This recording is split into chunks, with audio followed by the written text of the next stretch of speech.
I'm sick.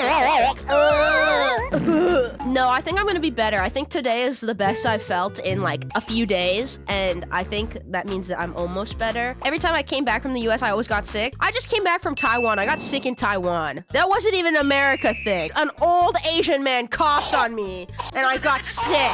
Oh yeah, I haven't taken my Adderall for 10 days either. I was thinking about taking half of one today, and then I just ate a whole thing. But also, something I found out today is that my Adderall might be expired, but I'm still gonna take it. I think it's gonna do the same thing. I think they're lying to me. It says that it expired, in March.